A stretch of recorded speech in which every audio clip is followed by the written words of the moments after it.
questions to ask throughout a campaign with the confidence rising. I told JC, Nate and Rich that good times are coming, no need for deep diving. Fan Cam's reactions, watch along to the pride of London thriving. The Eagles of South stay flying, keep your eyes on us, we ain't hiding.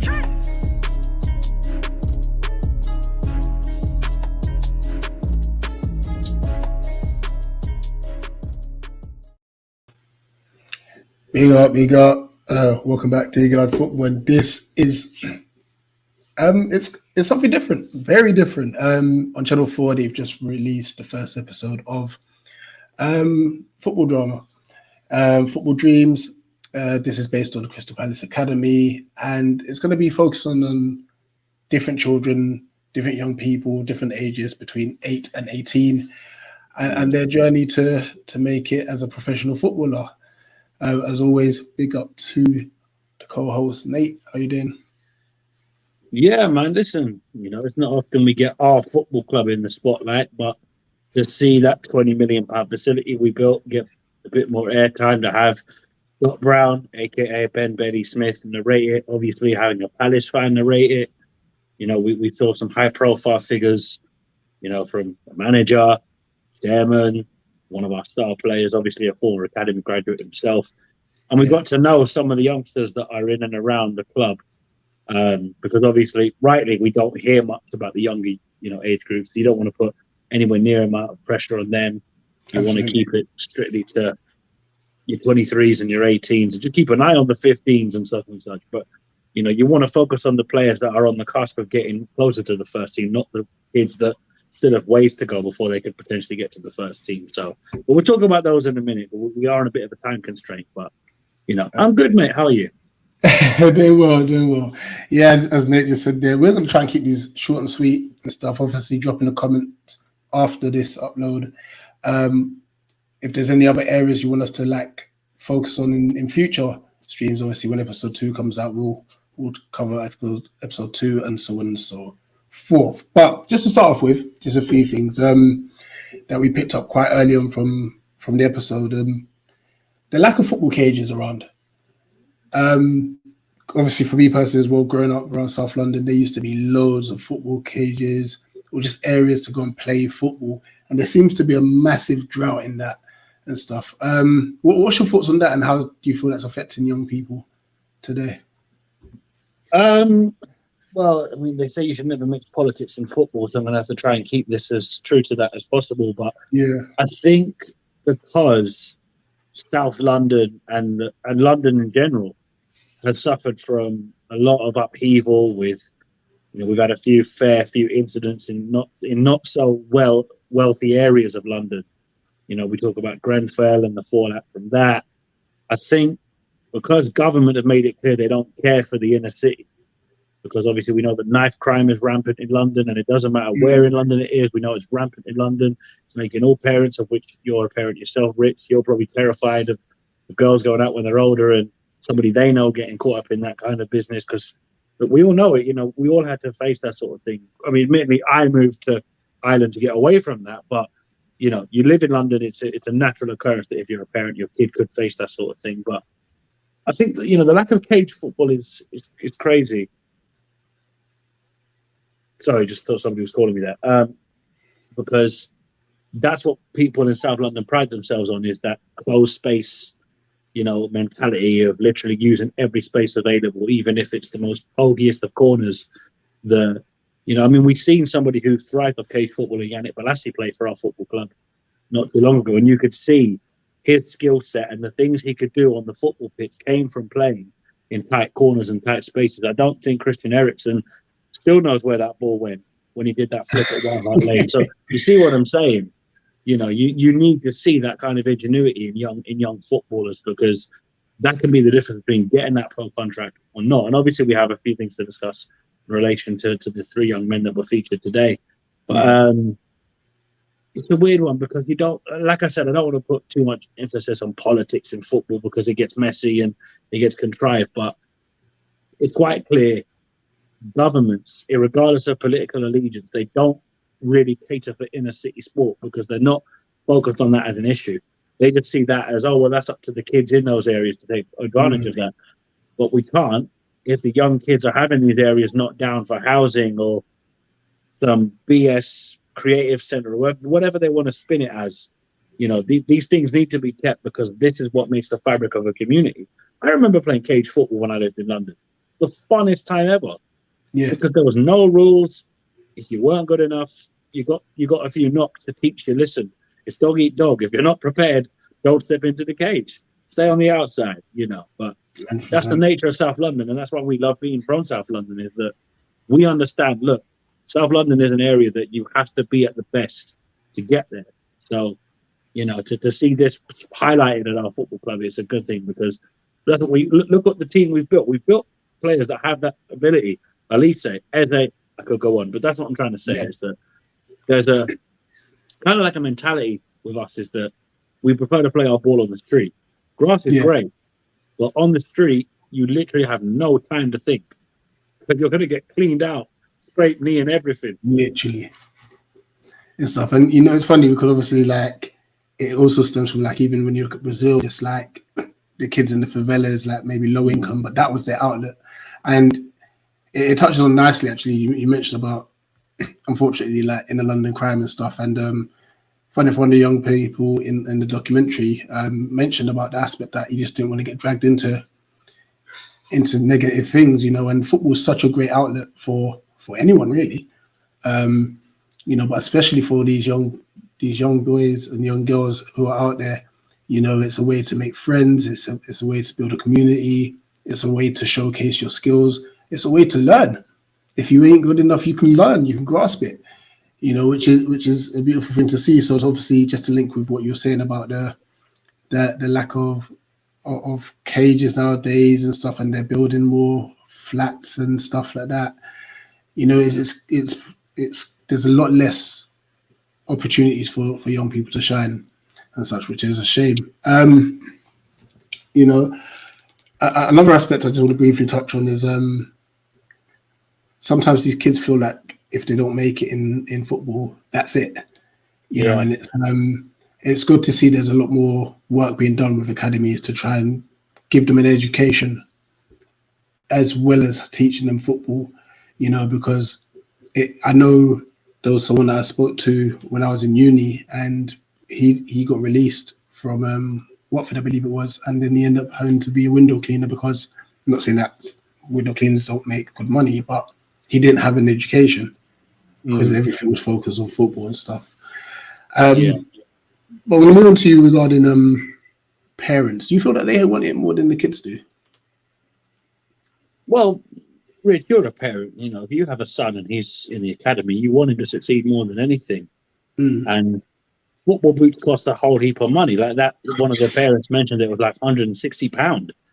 That's and no, you know what I mean. Like, like when you hear that, you think, my God, these parents are sacrificing whatever they can to give their children a chance to fulfill their dream. Because look, we all had dreams of being professional footballers as young boys growing up in South London. I had it, you had it, I'm sure JC had it, but 1% of the boys in South London will make it as a professional footballer.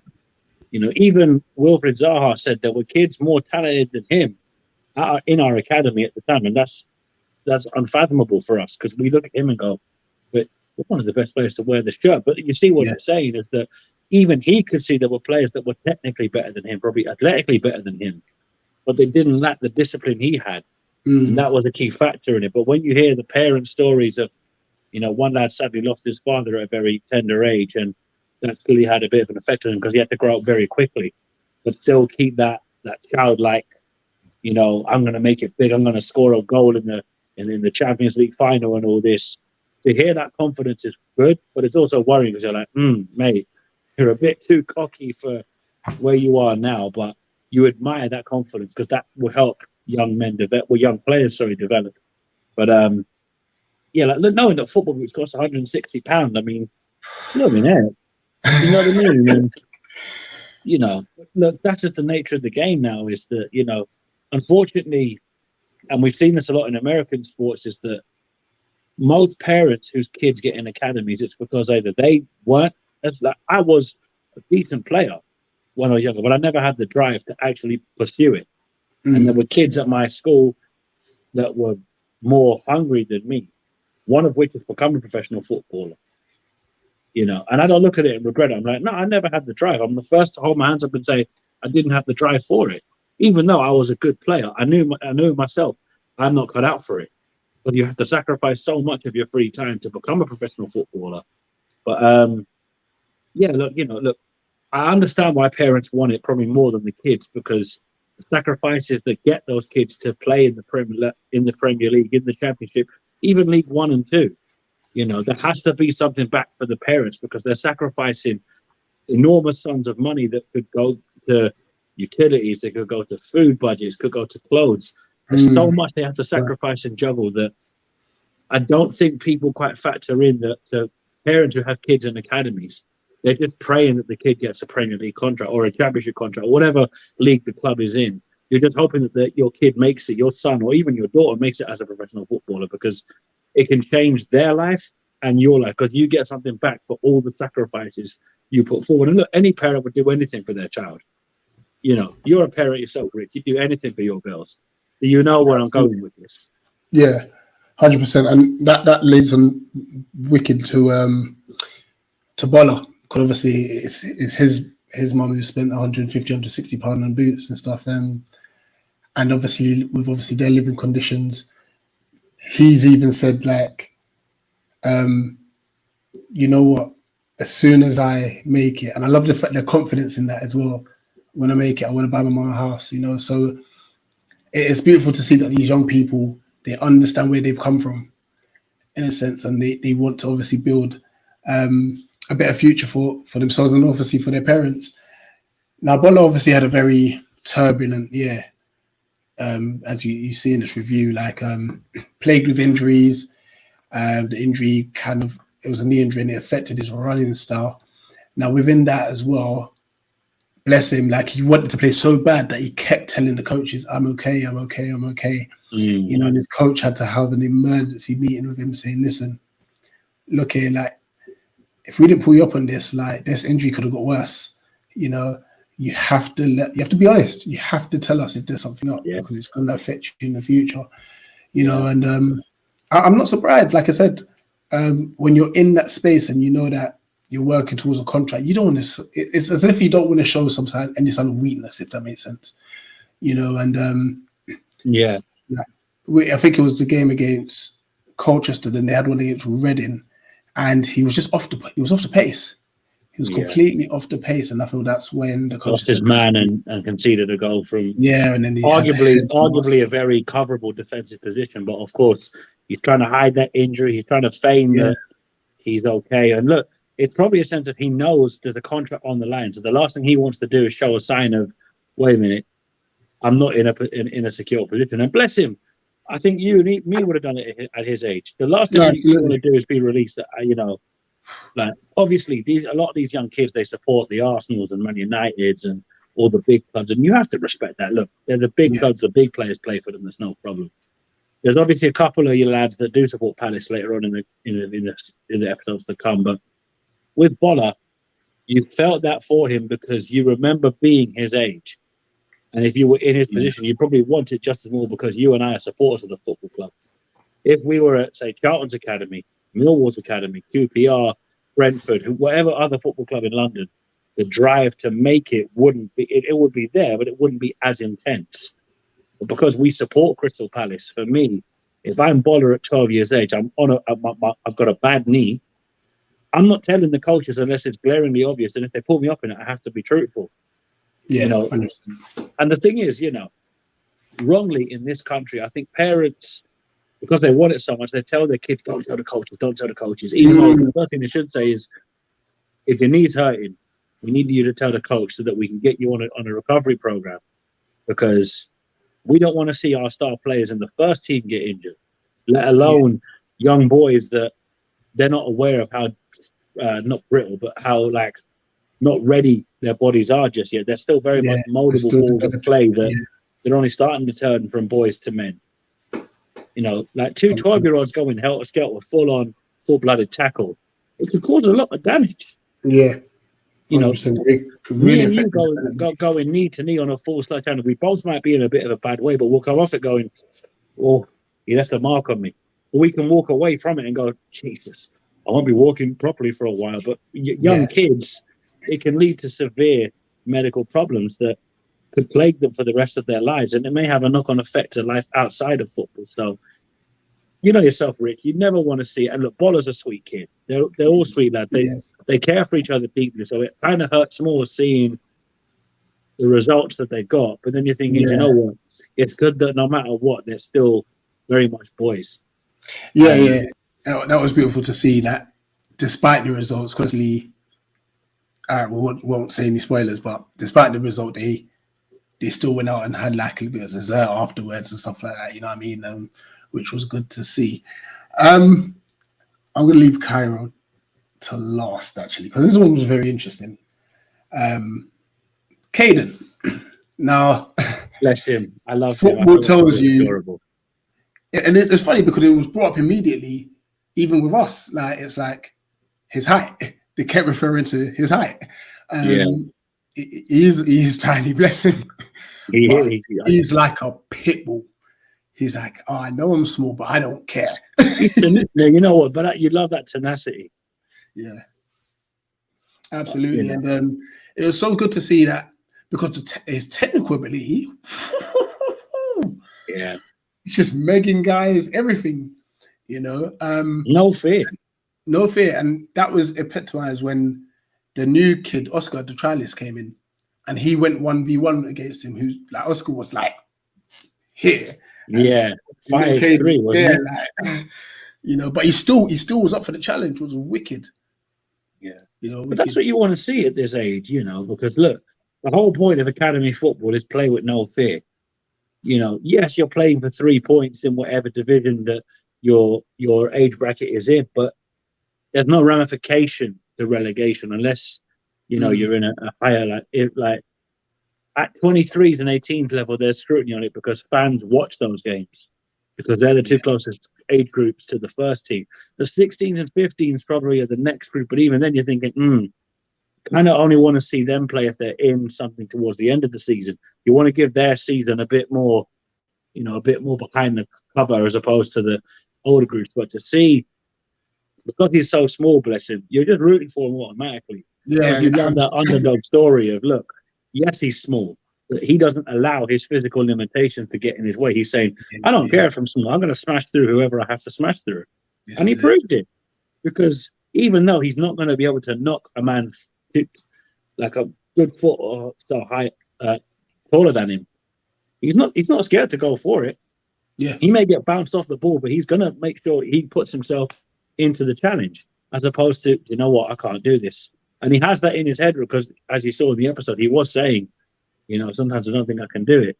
It's just good that he addressed that fear and said, you know what, I'm hell or high water, I'm going for it. And they come out of it worse for wear, they come out of it a stronger man. And to be fair to him, he smashed it. So to see that kind of spirit, tenacity, and that fearlessness, that makes me think, you know what, even if the kid doesn't make it, to see that, there'll be nothing holding him back. And that's what opened my eyes was, you know what, whatever happens at our football club's academy, we know the young men that don't make it, we put them in good places. Oh, they're in good, they're in good space. You know, because we launched that aftercare program for players that were released. Yeah. So, you know, I won't lie, Rich. Obviously, you know, Cairo, he's something else. But you know, you got to rate it. I mean, come on, if you can't be ambitious as a young, that confidence was mad. Like, and I guess you know what, I love the way that the coaches handled him because you've got that balance between confidence and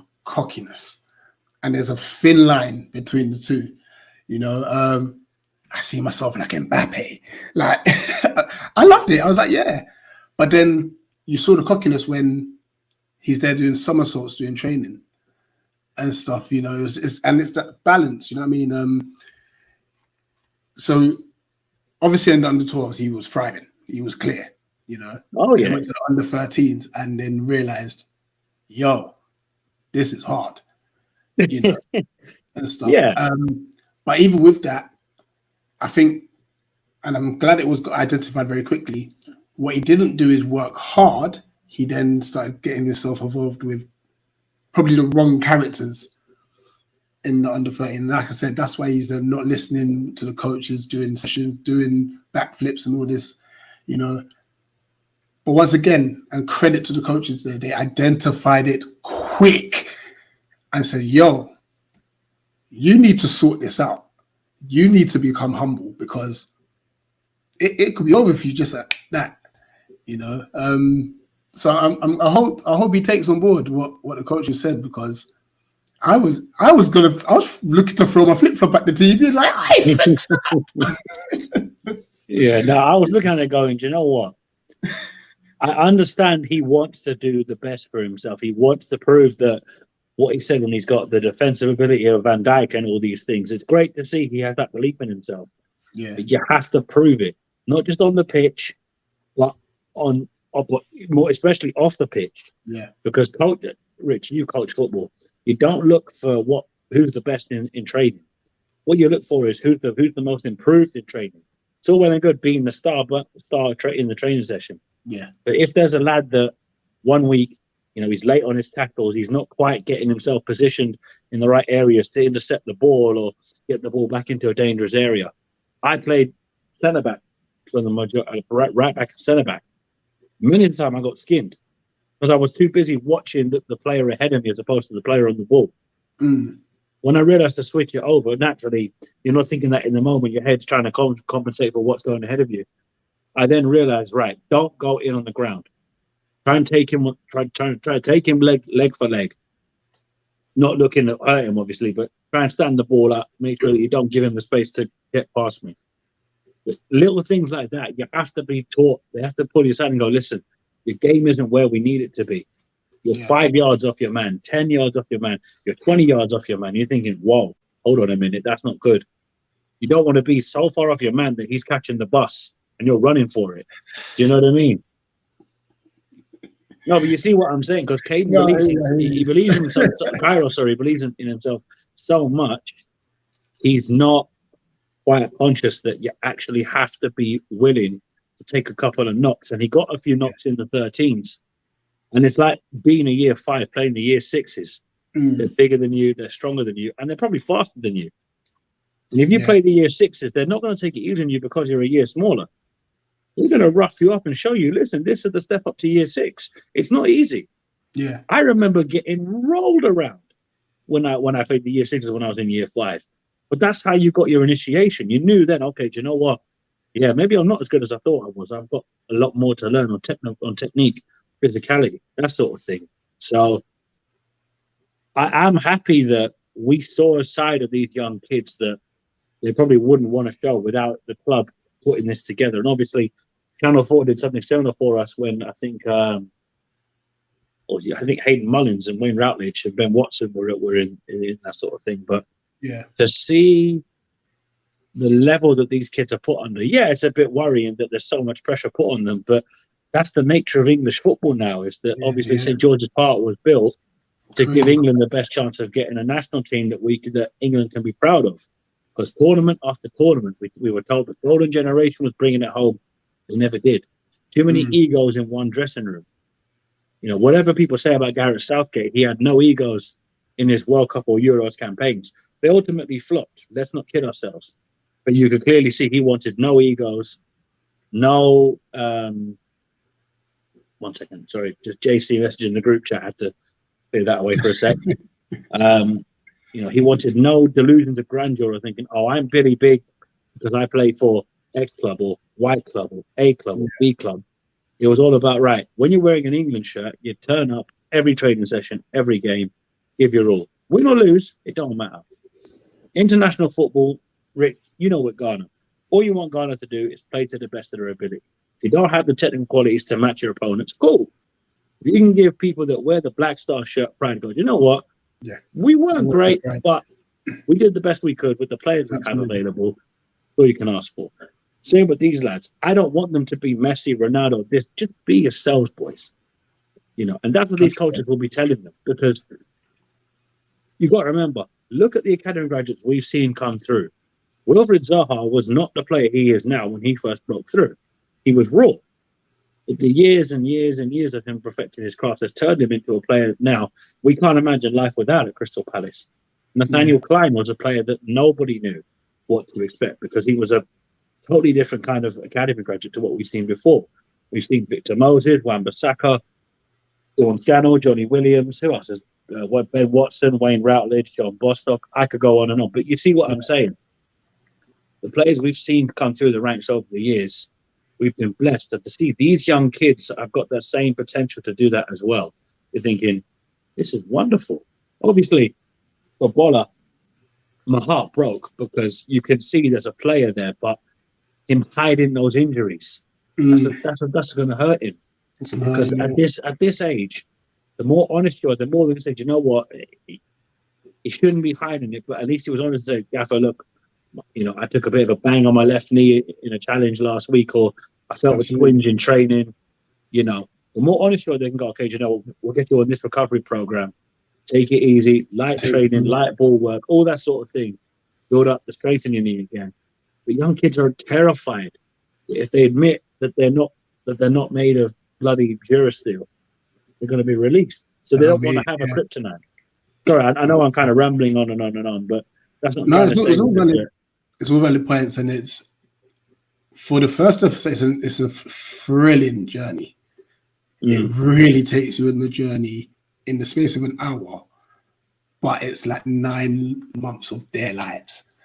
It's beautiful, and I can't wait for next week for episode 2. And we'll be back to review it as well. So, guys, as always, like, share, subscribe. Thanks for all the support as per usual, and let us know in the comment section your thoughts on episode 1. Whether you've seen it or not. If you haven't seen it, go check it out. So quality documentary. Go on. What's it called now? Is it 4 for you? More 4, something like that. All 4. All 4. All of that. Yeah. Just find it. But this is Rich and Nate. It's Eagle-Eyed Nate. It's Rich. We're out. We're out.